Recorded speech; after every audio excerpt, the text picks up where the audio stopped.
Hii ni Maisha Kamili, tutakufungulia Biblia uyaone maisha.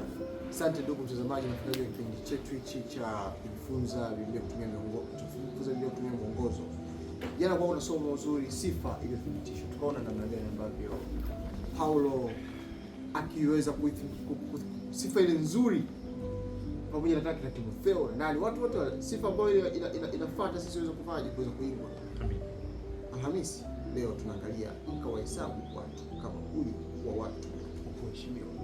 Tuombe. Mungu wetu wa mbinguni, tunakushukuru sana kwa upendo wako. Tunasema asante kwa namna ambavyo umetuongoza. Tunaomba utuongoze pia na leo kuweza kuhesabu kama watu ambao wanaheshimiwa kama hawa. Tutolee mfano katikati ya watu wa kuweza kuheshimiwa. Ombi langu kwa pamoja nasi katika jina la Yesu Kristo tunaomba na kuamini. Amen. Tumefundishwa kuheshimu watu. Lakini kuna watu wanastahili kuheshimiwa zaidi. Sahihi kabisa. Wewe watu gani ambao wa aina gani, wenye sifa zipi ambao huwa unawaishi? Katika sekta gani? Yaani wenye sifa zipi ambao unapatia heshima? Wenye unyenyekevu. Wenye hela. Sema kweli. Mtu ana hela, gari anaoendesha bwana inaeleweka. Unaweza kumpatia leo sifa, kesho hiyo gari likao. Tumbuke kwa heshima imeondoka. Heshima iko isiwe katika vitu. Sasa kuna watu wa kuheshimiwa, naomba nikwambie, na kuna watu wengine ambao potezea tu, yani hamna, sio muhimu sana. Sawa. Na Paulo anatoa recommendation, anatoa mapendekezo. Anasema mkawahesabu watu kama huyu. Nani huyo? Epafrodito. Tunampata katika Wafilipi sura ya 2, soma fungu la 25, 29 na 30. Lakini naliona imenilazimu kumtuma kwenu Epafrodito, ndugu yangu, mtenda kazi pamoja nami, askari pamoja nami, tena ni mtume wenu na mhudumu wa mahitaji yangu. 29. Mpokeeni basi katika Bwana kwa furaha yote, mkawahesabu watu kama huyu kuwa watu wa kuheshimiwa. 30. Maana kwa ajili ya kazi ya Kristo alikaribia kufa, akaponza roho yake, ili kusudi ayatimize yaliyopungua katika huduma yenu kwangu. Mtu kama huyu anastahili kweli kuheshimiwa? Anastahili. Paulo yuko sahihi. Anaiponza nafsi yake kwa ajili yenu. Anastahili kuheshimiwa. Ponza nafsi yake kwa huduma yako kwa ajili yao. Ni kama Kristo Yesu ambaye naye alijitoa akajiponza nafsi yake mpaka mauti ya msalaba ili kuweza kumtukuza Mungu na kutuokoa sisi. Na sasa amekirimiwa jina linalopita majina yote. Yesu Kristo ni Bwana. Amina. Anastahili heshima wote. Epafrodito alijihatarisha maisha yake. Watu wa namna hiyo ni akina nani katika jamii yetu? Watu kama hao ni watu ambao wako tayari kusema ukweli kwa gharama ya maisha yao wenyewe, ili mradi iwe manufaa kwa ajili ya watu. Hata kwenye taifa wako tayari kunyosha maelezo, hata kama atawekwa ndani, ili jamii ikae vizuri.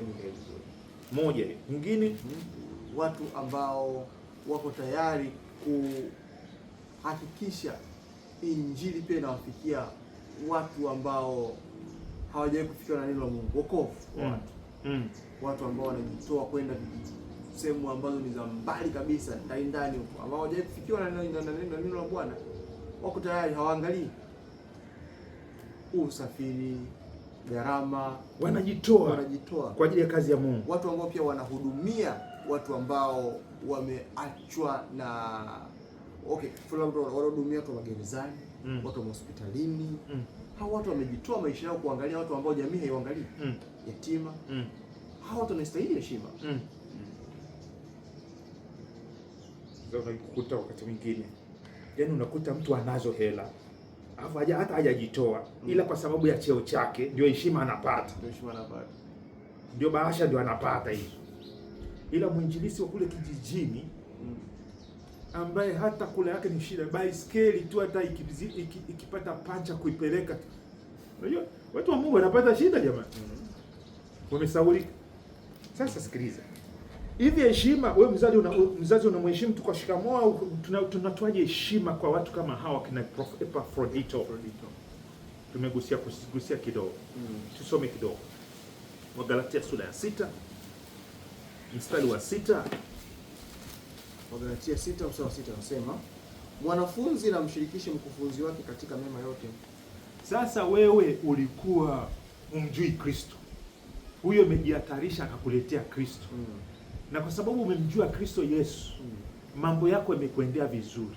Unamsahau aliyekuletea Kristo? Hapana, huwezi kumsahau, huwezi.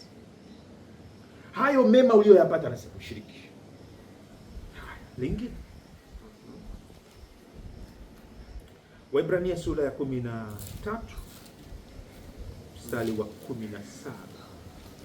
13 na ule mstari wa 17 anasema, watiini wenye kuwaongoza na kuwanyenyekea, maana wao wanakesha kwa ajili ya roho zenu, kama watu watakaotoa hesabu, ili kwamba wafanye hivyo kwa furaha, wala si kwa kuugua, maana isingewafaa nini.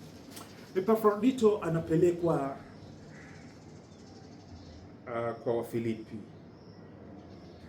na ujumbe, alafu apokelewi, ujumbe wake upokelewa, asikilizwe.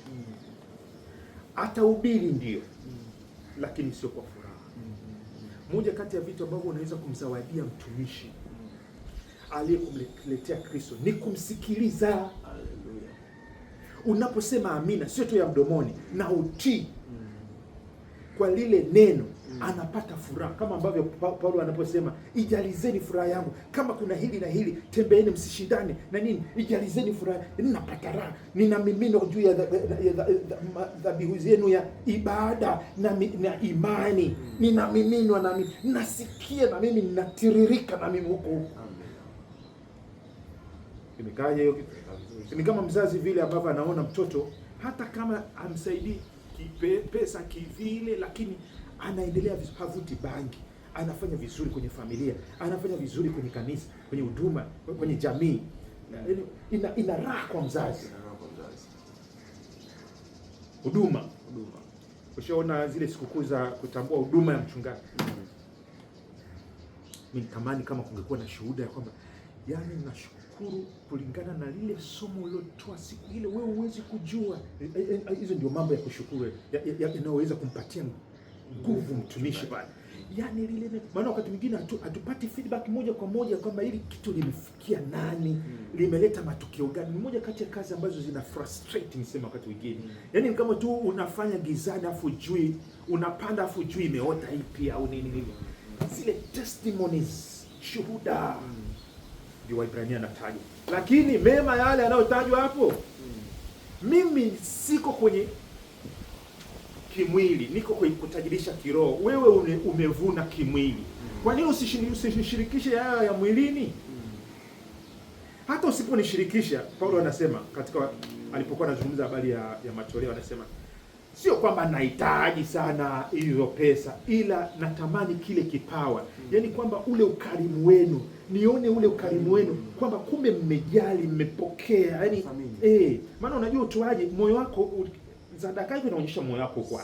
Kwa hiyo inaonyesha kwamba okay, kumbe mnathamini ile huduma. Ni ile tu, sio kwamba wazazi wanahitaji pesa sana, lakini ile tu kusema kwamba nilimsomesha. Kwa hiyo anatambua.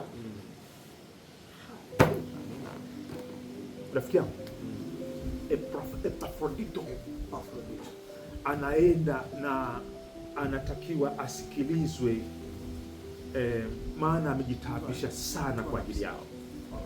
Anatakiwa apokelewe pia, anatakiwa aheshimiwe. Inawezekana kuna mtumishi pale anakuhudumia, anahitaji naye ahudumiwe. Ndio heshima unaweza kumpatia. Kama ni ya ushuhuda, unamtia moyo. Kama ni ya mema ulionayo, unamtia nguvu. Kwa nini usifanye hivyo? Maana akifurahi atakuombea kwa furaha, na wewe utazidi kubarikiwa. Tuombe. Baba yetu wa mbinguni, tunakushukuru kwa ajili ya neno hili ambalo linabariki sio tu wakina Epafrodito, lakini wote wanaonufaika kutoka katika huduma za watumishi wako.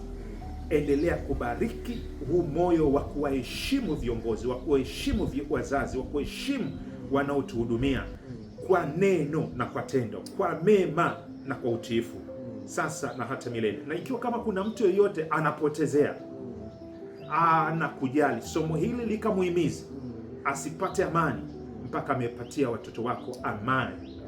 Ni katika jina la Yesu Kristo, amina. Amina. Asante sana ndugu mtazamaji na mfuatiliaji, tumefikia somo la Alhamisi leo mwisho, lakini kesho siku ya Ijumaa tunaenda kujibu maswali na kutoa hitimisho ya somo. Mimi na Mabinza na mimi ni Nelson Makalindile katika Dar es Salaam. Karibu sana. Amina.